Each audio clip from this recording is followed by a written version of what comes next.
8월 23일 오늘의 말씀은 데살로니가전서 1장 1절에서 10절입니다. 바울과 실로아노와 디모데는 하나님 아버지와 주 예수 그리스도 안에 있는 데살로니가인의 교회에 편지하노니 은혜와 평강이 너희에게 있을지어다.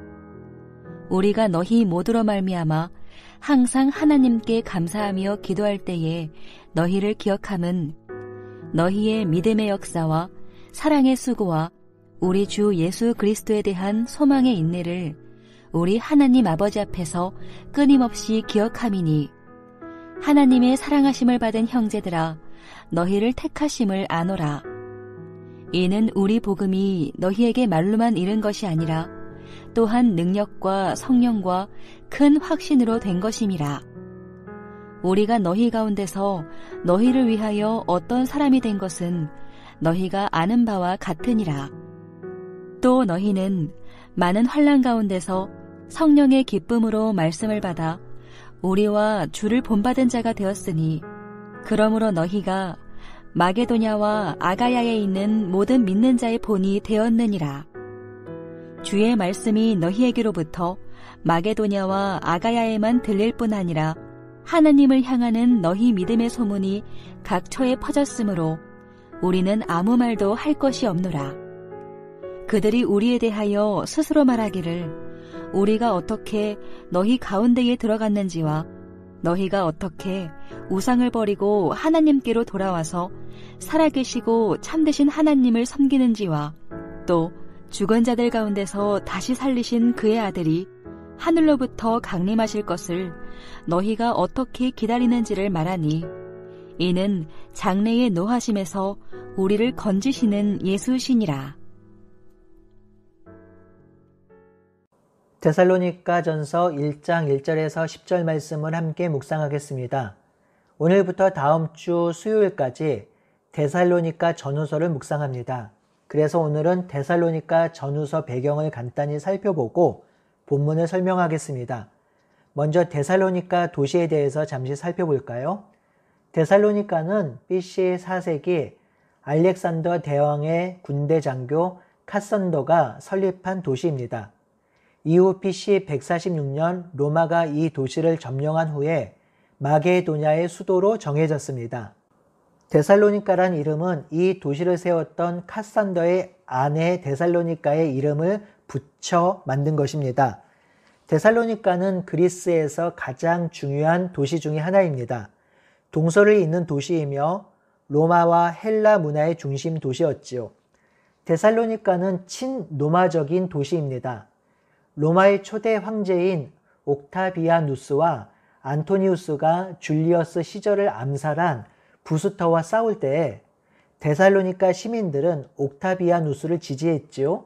이 옥타비아누스는 악티움 해전에서 로마를 통일합니다. 이에 옥타비아누스는 자신을 지지해준 데살로니가 시민들에게 많은 특권과 자치권을 보장했고 자연히 데살로니가 시민은 로마에 대해 충성을 다했습니다. 또한 데살로니가는 종교적으로 우상숭배가 강한 도시입니다. 줄리어스 시저를 신으로 삼고 그의 양자인 옥타비아누스를 신의 아들로 숭상했습니다. 또한 이 도시는 남자 성기를 상징으로 삼고 성적 탐닉을 통해 디오니소스를 숭배하는 종교가 있었습니다. 또한 이 도시는 유명한 항구 도시로 이방 문화와 성적 타락이 만연한 도시였습니다. 이제는 바울이 데살로니가 편지를 어떻게 쓰게 되었는지를 살펴보겠습니다. 사도 바울은 예루살렘 공회 직후 제2차 전도 여행을 떠났지요. 사도행전 17장에 잘 기록되어 있습니다. 바울은 데살로니가에서 새 안식일, 즉 3주 동안 회당에서 설교를 합니다. 사실 3주 동안의 설교이긴 하지만 주석학자들은 일관되게 몇 달 동안 이곳에 머무른 것으로 보고 있습니다. 바울은 강한 열정과 헌신으로 이곳에서 복음을 전하였습니다. 이 도시가 복음 전도에서 아주 중요한 위치를 차지하고 있기 때문이죠. 바울이 사역할 때 데살로니가 사람 중 일부는 바울의 설교를 듣고 복음을 깨달았습니다. 그리고 복음에 합당한 삶을 살았지요. 하지만 이 복음을 거부한 사람들도 많이 있었습니다. 데살로니가 회당에는 많은 유대인들이 있었는데요. 바울이 전한 복음으로 도시가 변화되는 것을 두려워한 유대인들은 사악한 무리들을 데리고 폭동을 일으켰습니다. 그래서 바울과 그 일행은 데살로니가에 더 이상 머무를 수가 없었지요. 그래서 바울은 데살로니가를 떠나 베레아로 떠납니다.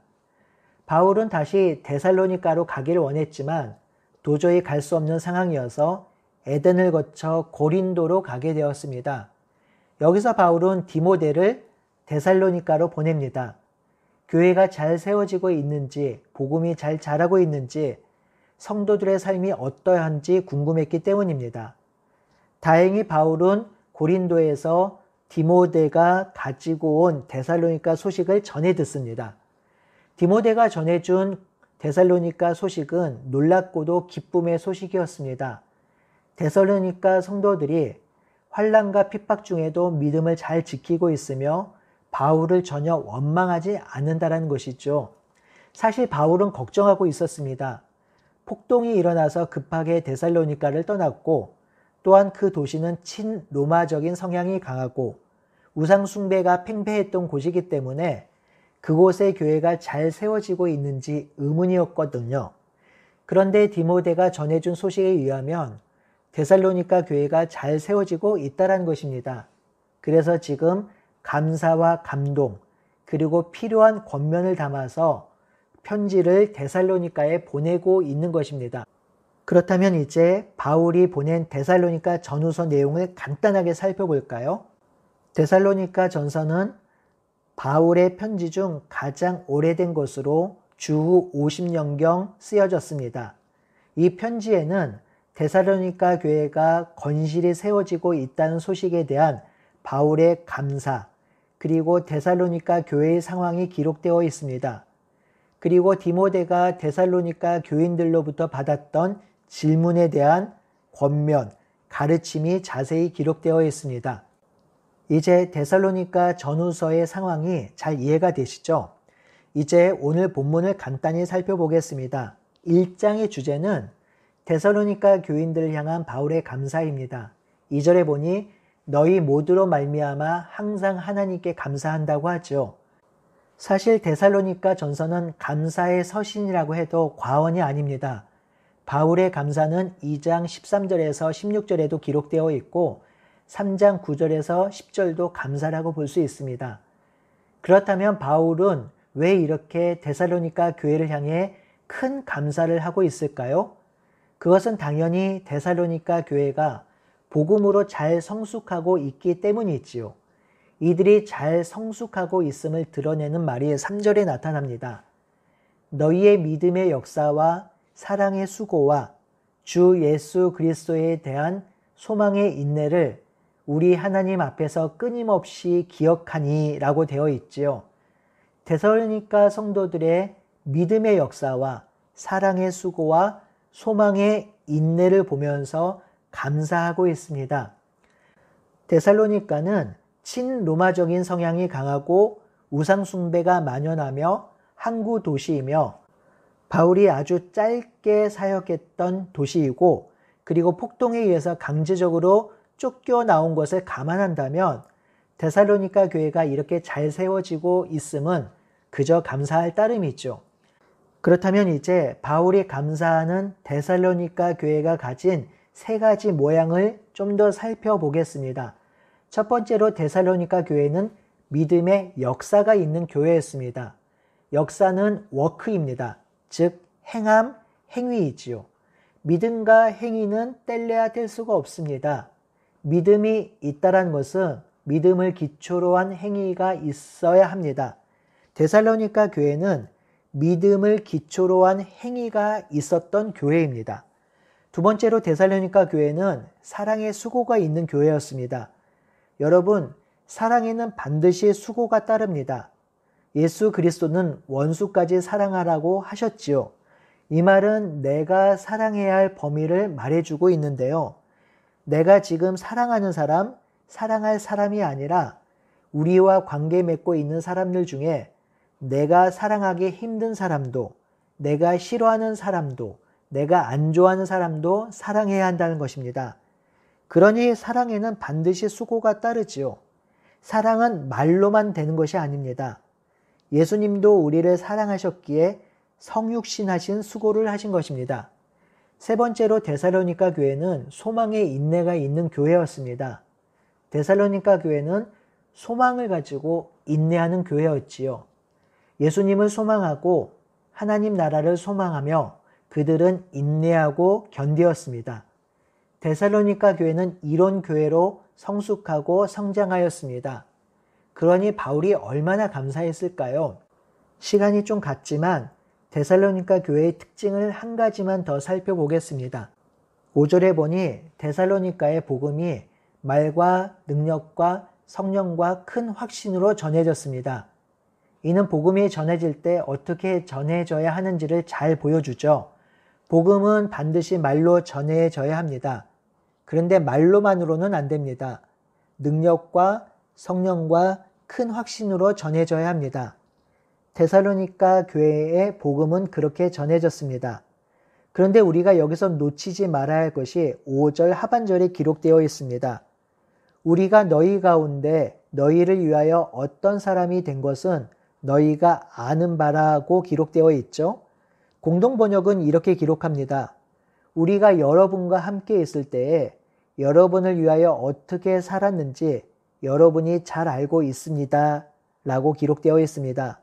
이 말은 사도 바울과 그 일행이 복음이 진리임을 설교하였고 그 복음에 합당한 삶을 살았음을 보여준 것입니다. 즉 본을 보인 것이지요. 자신이 전한 복음을 삶으로 살아낸 것입니다. 여러분, 바울 일행이 그렇게 본을 보였더니 어떤 일이 벌어졌나요? 6절에 보니 또 너희는 많은 환난 가운데 성령의 기쁨으로 말씀을 받아 우리와 주를 본받는 자가 되었다고 하지요. 데살로니가 교인은 많은 환난 속에서도 바울과 바울 일행이 보여준 본을 본받는 자들이 되었다고 합니다. 환난과 고난 속에서 데살로니가 교인은 바울 일행과 예수를 본받는 자들이 되었습니다. 그랬더니 어떻게 되었나요? 7절입니다. 너희가 마게도냐와 아가야에 있는 모든 믿는 자의 본이 되었느니라 라고 합니다. 데살로니가 교회 교인은 마게도냐와 아가야에 있는 모든 믿는 자의 본이 된 것입니다. 7절에 나오는 본이란 단어는 어떤 형태를 만들어내는 주형이나 점토에 인장 자국을 남기는 나무 도장을 가리킵니다. 그러니 데살로니가 교회가 본이 되었다는 것은 다른 신자들의 삶에 데살로니가 교회가 일종의 주형, 도장이 된 것입니다. 데살로니가 교회는 마게도냐와 아가야에 있는 지방의 주형, 도장이 된 것입니다. 그런데 여기서 끝난 것이 아닙니다.